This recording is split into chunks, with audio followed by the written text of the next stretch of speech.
Greetings, gathered friends. My name is OboeBot, and welcome to my tale of woe. Our sorrow begins in the year 2000 with the release of the LEGO Alpha Team game for the Game Boy Color. Despite it being a weird tile-based puzzle game I didn't really understand, I played it for hours as a kid because it was one of the 3 games I had. In my mind, LEGO Alpha Team was just a confusing jumble of pixels that kinda vaguely resembled Legos maybe, so imagine my shock when come Christmas time I received this. LEGO Alpha Team for PC was a revelation. The gameplay was a step up from the Game Boy version, thanks to the fact that you could actually tell what was going on, but the main attraction for me was the intro movie. Within just a few seconds of booting up the game, Alpha Team had transformed from this into an entire universe of good versus evil, where the heroic agents of the Alpha Team battle the nefarious villain Ogle, who is clearly evil because he runs an Amazon warehouse. The game quickly became an obsession, and when a LEGO magazine revealed that Alpha Team would be getting physical LEGO sets, young OboeBot knew he had to have them. That fateful wish would soon be granted in what would become known as the tragedy of 2001.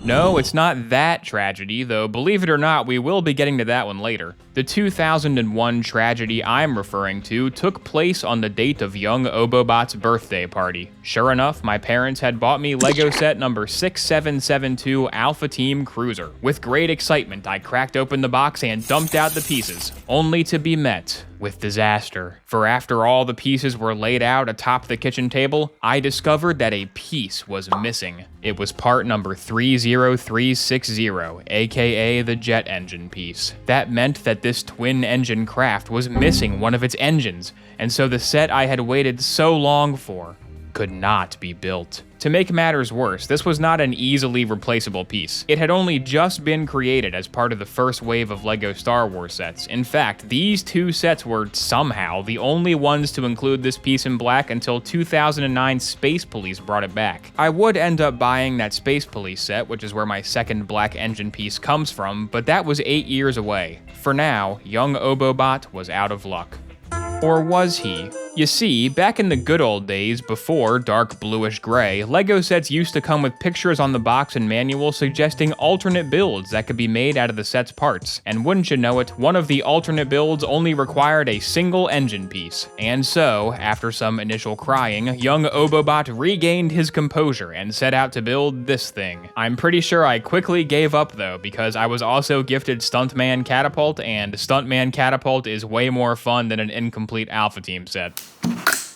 I still appreciate the alternate build's inclusion though, and 23 years later I've decided to finally build them. While digging through my LEGO bin to find all the parts, I actually found my original Radia minifigure completely intact. This is a minor miracle because most of my minifigures from that era were disassembled for parts or sharpied on, so finding Radia completely intact was a nice little moment. At long last, she can sit down and operate whatever this thing is. To me, it looks like what's happening here is that this green dish at the top is collecting some sort of energy and it's being funneled down into this trans neon green grill piece. I've always interpreted these pieces as signifying some sort of radioactive energy source that powers the Alpha Team's vehicle and laser-based weapons. If these green tiles are indeed a power source of some kind, then this tower could be the device that Alpha Team uses to create new tiles or recharge their old ones. It's a fun theory, but there is one problem with it, and that is that the tile on this alternate build is supposed to be purple, not trans neon green. In fact, the Alpha Team Cruiser is the only one of the good guy vehicle sets to not include any of these green grill pieces. So, why the purple?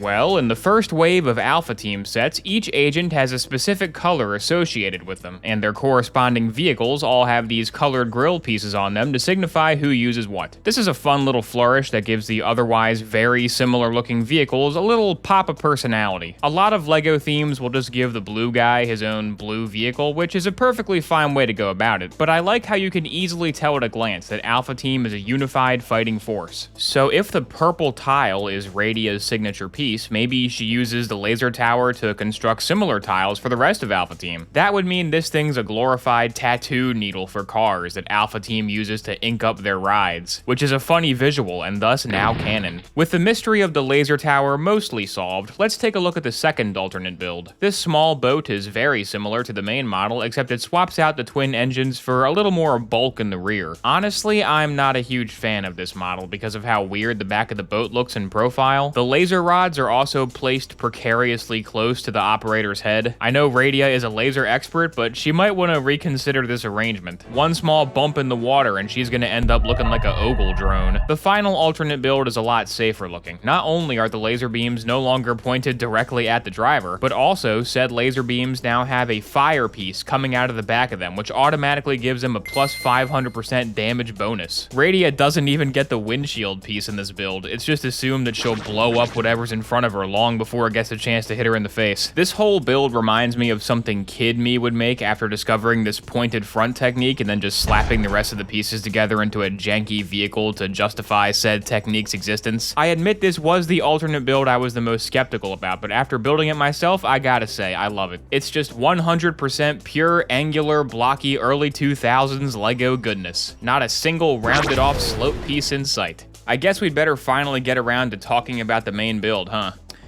It's good. It's definitely the most well-constructed out of all of them, which makes sense given it's the official model. The two side engines have enough clearance to ratchet up and down a few notches, which can alter the vehicle's silhouette in some interesting ways. This build also uses the green dish piece as a radar device, which makes sense for Radia's vehicle. We can tell it's a radar device because that's how it's used in the official Alpha Team comic. At the back of each Alpha Team instruction manual is a short snippet of a larger comic that features the set you just built. Radia's chapter, in which she uses her radar dish to find the bad guy's base, is actually the second one in the sequence. In the first chapter of the comic, which came with set number 6776 Ogle Control Center, the evil Ogle flew his rocket ship into a city and bombed it.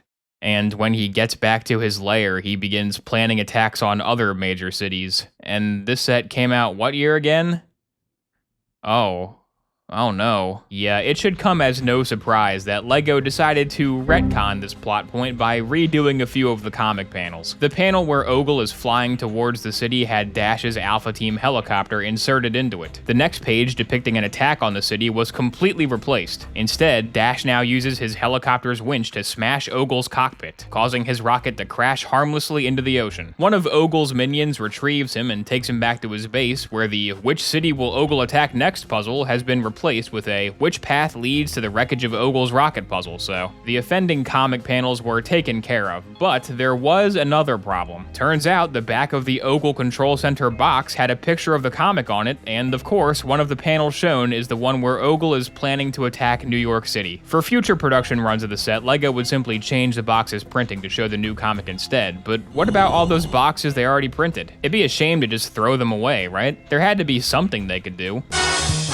Behold, the glorious Alpha Team Will Prevail sticker. This absolutely beautiful decal was no doubt photoshopped together in like 5 minutes and hastily applied to all the offending boxes. You just gotta love that blocky Mario 64 looking font that doesn't fit the Alpha Team aesthetic at all and also isn't even centered in the speech bubble. Screw that stupid Alpha Team clock. This sticker is the definitive piece of Alpha Team memorabilia. Also, if anybody is selling that clock, I'll buy it from you. Despite these minor hiccups in the storyline, I still think that Alpha Team's first wave of sets is overall a big success. The theme would keep running for a few more years that saw the Alpha Team dive underwater in Mission Deep Sea and then drive on frozen water in Mission Deep Freeze. There's plenty to be said about both of those waves as well, but for now, I still have a score to settle with 2001. For you see, I have obtained one of the few remaining sealed copies of the Alpha Team Cruiser set. This poor set has been inside this box for 23 years, awaiting the day somebody would finally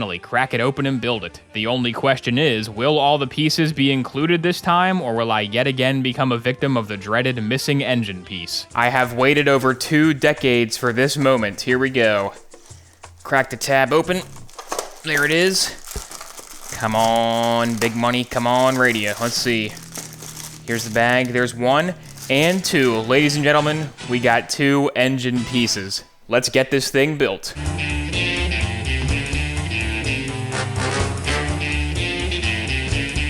And there we have it, a pristine condition Alpha Team cruiser from 2001. Don't you just love it when a story has a happy ending? Now, I did not apply the sticker sheet because I'm morally opposed to Lego stickers as a concept, but that's a topic for another video.